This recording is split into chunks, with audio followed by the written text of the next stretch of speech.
of the United States, Mr. JD Vance, who was here last year as senator, and we are very happy that he has come back to Munich, and we are very much looking forward to his speech. Please welcome Vice President JD Vance.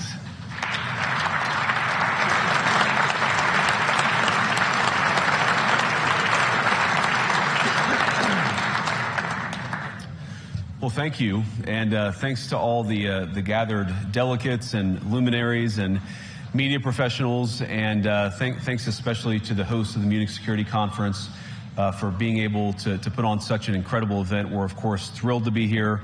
We're happy to be here. And, you know, one of the things that I wanted to talk about today is, of course, our shared values. And, you know, it's great to be back in Germany. As you heard earlier, I was here last year as United States Senator. I saw Foreign Secretary David Lammy and joked that both of us last year had different jobs than we have now.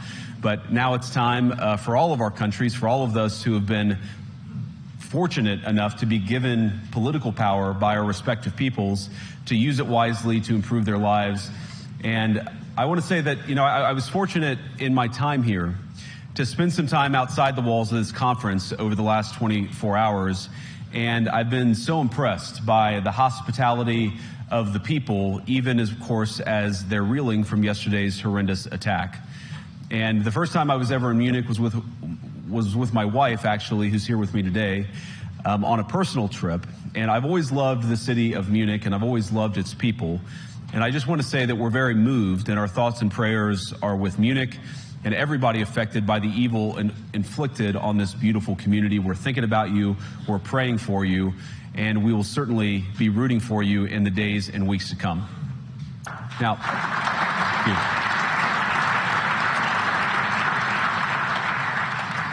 I hope that's not the last bit of applause that I get, but we gather at this conference, of course, to discuss security, and normally we mean threats to our external security. I see many great military leaders gathered here today.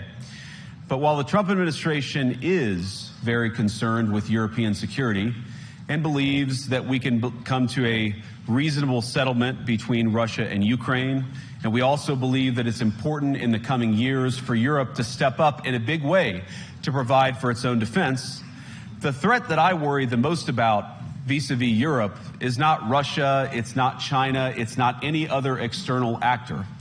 And what I worry about is the threat from within, the retreat of Europe from some of its most fundamental values, values shared with the United States of America.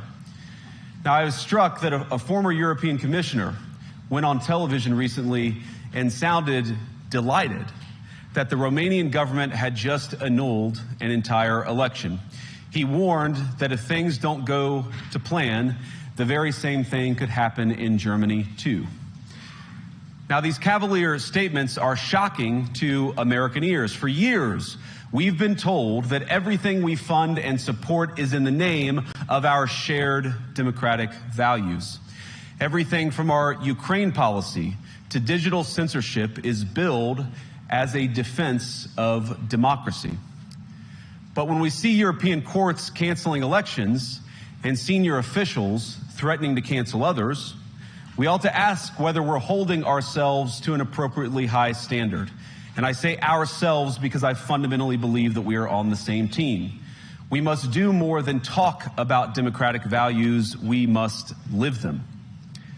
Now, within living memory of many of you in this room, the Cold War positioned defenders of democracy against much more tyrannical forces on this continent.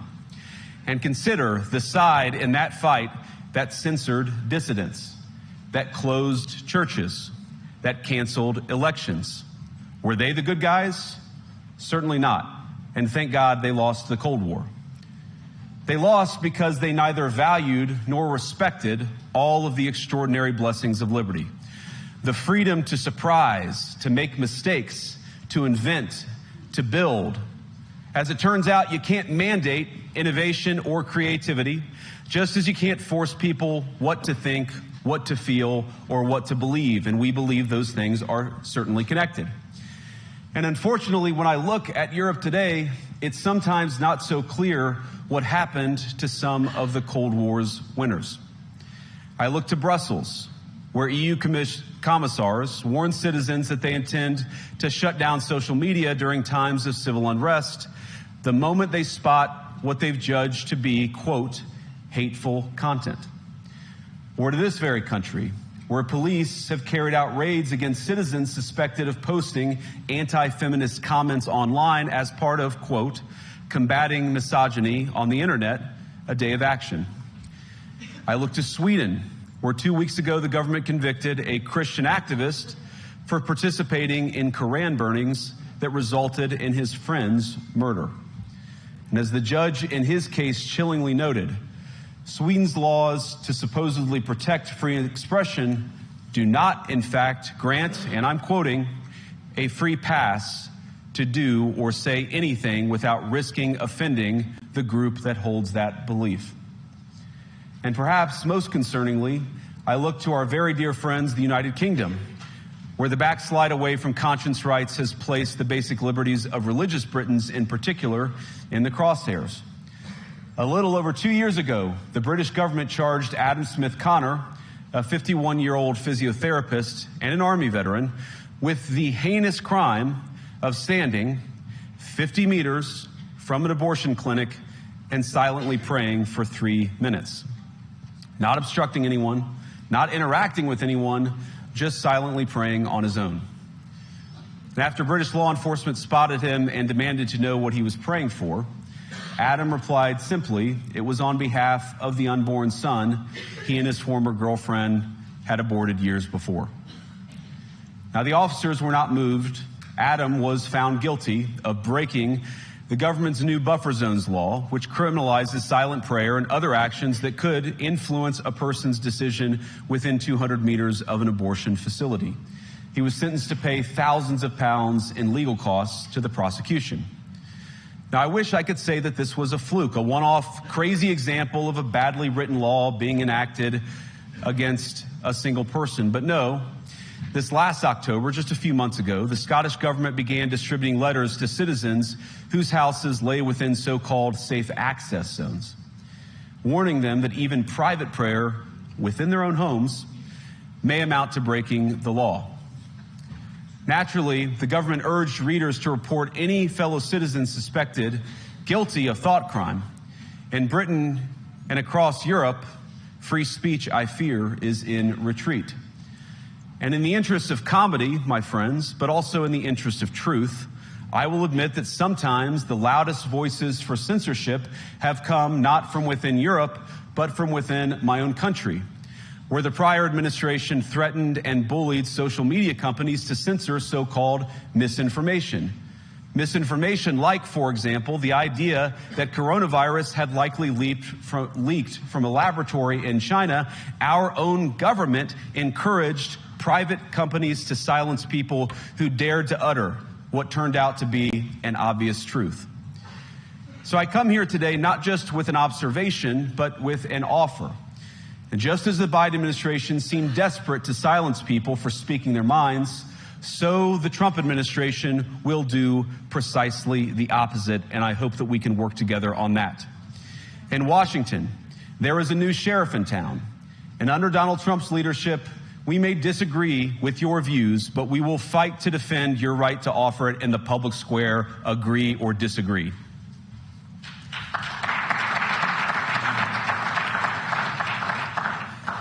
Now, we're at the point, of course, that the situation has gotten so bad that this December, Romania straight up canceled the results of a presidential election based on the flimsy suspicions of an intelligence agency and enormous pressure from its continental neighbors. Now, as I understand it, the argument was that Russian disinformation had infected the Romanian elections. But I'd ask my European friends to have some perspective. You can believe it's wrong for Russia to buy social media advertisements to influence your elections. We certainly do. You can condemn it on the world stage even. But if your democracy can be destroyed with a few $100,000 of digital advertising from a foreign country, then it wasn't very strong to begin with. Now, the good news is that I happen to think your democracies are substantially less brittle than many people apparently fear. And I really do believe that allowing our citizens to speak their mind will make them stronger still.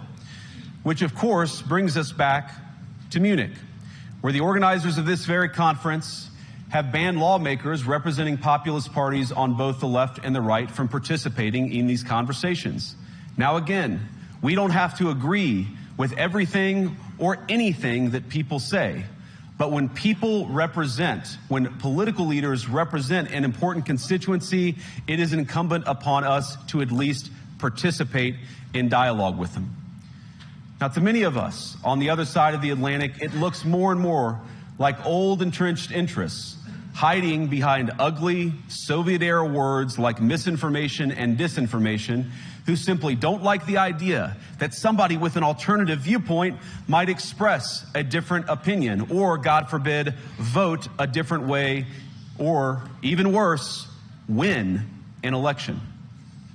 Now, this is a security conference, and I'm sure you all came here prepared to talk about how exactly you intend to increase defense spending over the next few years in line with some new target. And that's great, because as President Trump has made abundantly clear, he believes that our European friends must play a bigger role in the future of this continent. We don't think, you hear this term, burden sharing, but we think it's an important part of being in a shared alliance together that the Europeans step up while America focuses on areas of the world that are in great danger. But let me also ask you, how will you even begin to think through the kinds of budgeting questions if we don't know what it is that we're defending in the first place?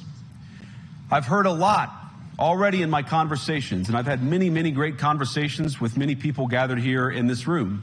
I've heard a lot about what you need to defend yourselves from, and of course that's important. But what has seemed a little bit less clear to me, and certainly I think to many of the citizens of Europe, is what exactly it is that you're defending yourselves for. What is the positive vision that animates this shared security compact that we all believe is so important? And I believe deeply that there is no security if you are afraid of the voices, the opinions, and the conscience that guide your very own people. Europe faces many challenges, but the crisis this continent faces right now, the crisis I believe we all face together, is one of our own making. If you're running in fear of your own voters, there is nothing America can do for you. Nor, for that matter, is there anything that you can do for the American people who elected me and elected President Trump. You need democratic mandates to accomplish anything of value in the coming years. Have we learned nothing that thin mandates produce unstable results? But there is so much of value that can be accomplished with the kind of democratic mandate that I think will come from being more responsive to the voices of your citizens. If you're going to enjoy competitive economies, if you're going to enjoy affordable energy and secure supply chains, then you need mandates to govern, because you have to make difficult choices to enjoy all of these things. And of course, we know that very well in America.